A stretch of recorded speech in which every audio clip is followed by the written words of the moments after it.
Well now, Sir Keir Starmer is always quick to reference his time as a human rights lawyer fighting for the little guy, a man with moral integrity. But the Labour leader, speaking on the Sun's new flagship show, Never Mind the Ballots, we're going to get that wrong one day, refused to admit regret over some of his more questionable defences. Let's have a watch.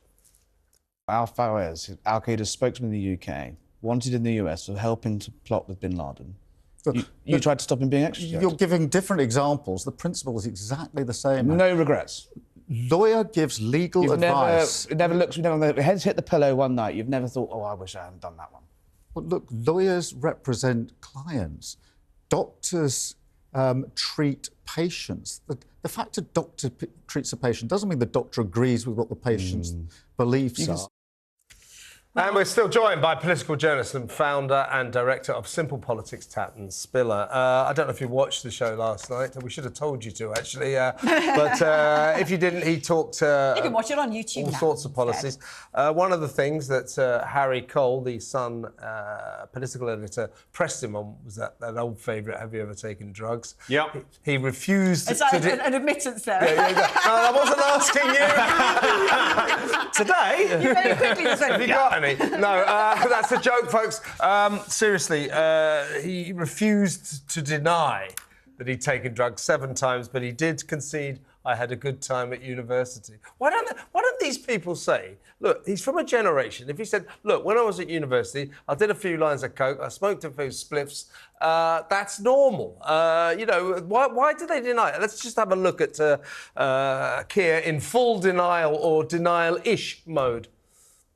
When did you last take illegal drugs? Oh, Harry, I had a good time when I was a student. What does a good time when you're a student look like there? It means I had a good time when I was a student. But what does that mean? It means I had a good time when I was a smoking student. Some spliffs, doing some acid, partying, drugs. What was it? A good time. Well, so what do you make of that, Tatton? Well, I mean, the whole thing is ludicrous. But the thing that really jumps out of me is when you've workshopped a key line. So he decided in central office that I had a good time when I was a student. They've worked it out. It was a nice little nod to to maybe I've taken some drugs, maybe I haven't, but not for a long time. But when you just have to repeat that line, it reminded me of when Lee Anderson said something that the Conservative Party couldn't say was Islamophobic or not. Right? They said it was wrong, and they wouldn't go further. And they all came out and said the same thing. Yeah. It was wrong. Why was it wrong? It was wrong, they would repeat. Yeah. And that's what we've just seen Keir Starmer do here. Robotic repeating of a line that doesn't work. What does a good time mean? You can have a good time at university without taking drugs. I know what he should have said. I had a good line when I was at university. How about that? No, I'll tell you what, when I was at university, one of my subjects was philosophy, and there was a little core in the philosophy department who used to like sitting by the riverbank and having some outdoor seminars. And do you know what their mantra was? Study high, do your revision high, take your exams high, get high marks. Yeah, there you go. It sounds like it makes sense. So that also, folks, is a joke.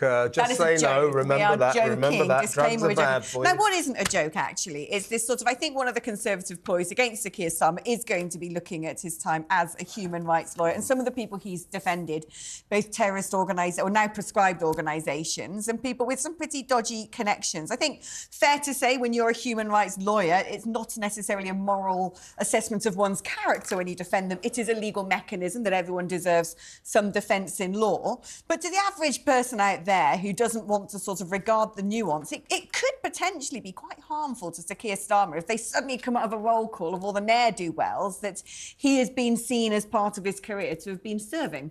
I think it really can. I mean, they have this system in law called the taxi rank system, where a lawyer gets the next case up.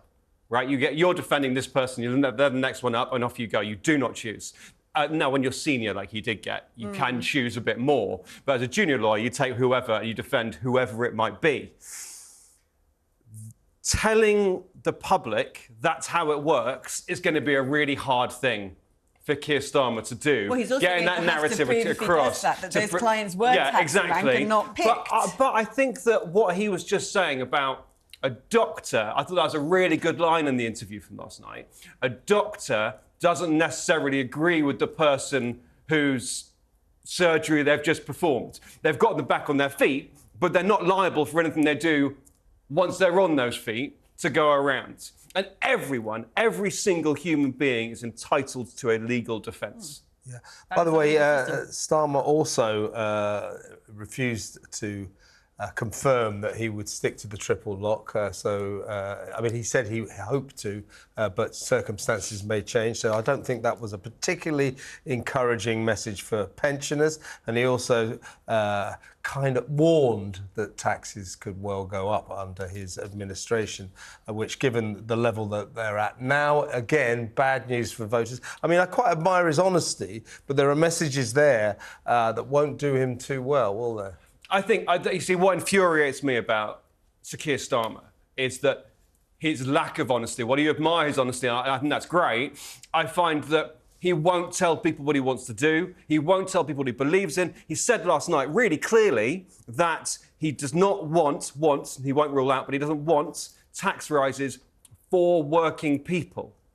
Now, that's not saying no more tax rises. You just said we might well see taxes rise. Yeah. So it's all of this hedge and fudge. And if you're 22 points ahead in the polls, surely you can stand up and say, this is us, this is Labour, this is what we will do. You would think. Over our first 100 days. This, and presumably that's going to come as the election campaign starts. I almost feel like because they're so far ahead in the polls, they feel that they're exonerated from having to do that because they're just going to get it anyway. Now, on a lighter note, it's not a proper political interview until you've asked the drugs question, until you've asked some other question that sort of delves into the person behind the power. And it seems to me that increasingly in politics, we run these general elections more as presidential elections. And Keir Starmer's got a snatchy new pair of glasses he's put on there to try and make himself look a bit more sort of, I don't know, Clark Kentish. But he was quizzed by Harry Cole on his food preferences. Let's have a little listen, and I want to get your take on this.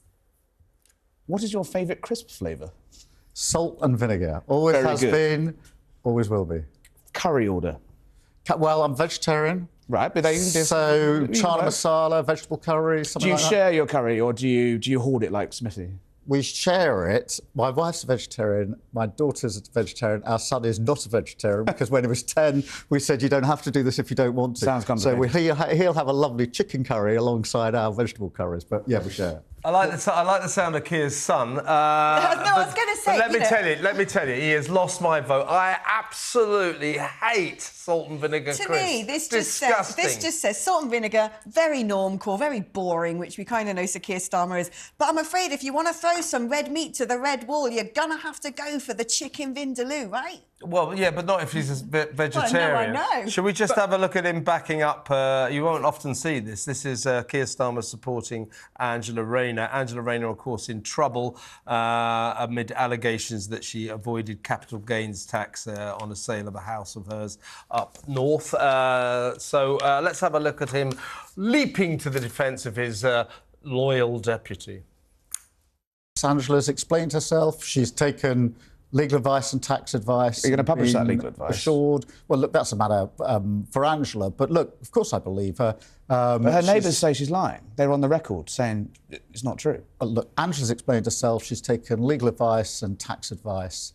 And they're absolutely clear there's no tax to pay. Right, She shouldn't be quite so unequivocal about that, if you ask me. What did you think about that? I mean, you said murky at the Rayner property situation. Before we threw to the clip, you said to me, here he is defending her. Yeah. And then I didn't hear him defend her once. He said she says she's not done it. I believe her. She's investigated. Right. I believe her. He didn't say the Labour Party have had an investigation. Yeah. He didn't say we've swung behind her. He just said she says she ain't done it. I believe her. And let's not forget, she is democratically elected. She's the one cabinet minister he can't fire. So if he's not got probable cause, he's got to say, she says it's happened, it's happened. You're quite right. Arguably, he's laid the groundwork to throw her under the bus if it all goes pear-shaped. But Jocelyn, can I just say, I think it might be unprecedented that in 2024, the two main parties are going to be led by two vegetarians. There you go. Yeah.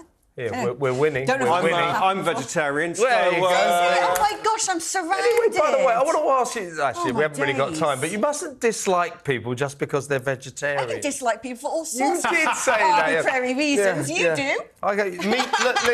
Listen. Meat is murder. Right. Let's talk about David Cameron. Segue between these things. I don't know. There's no way to do this segue. By the way, if you enjoy meat, that's up to you. I don't hold any opinions about whether you want to eat meat or not. Freedom of choice. That's what I'm for.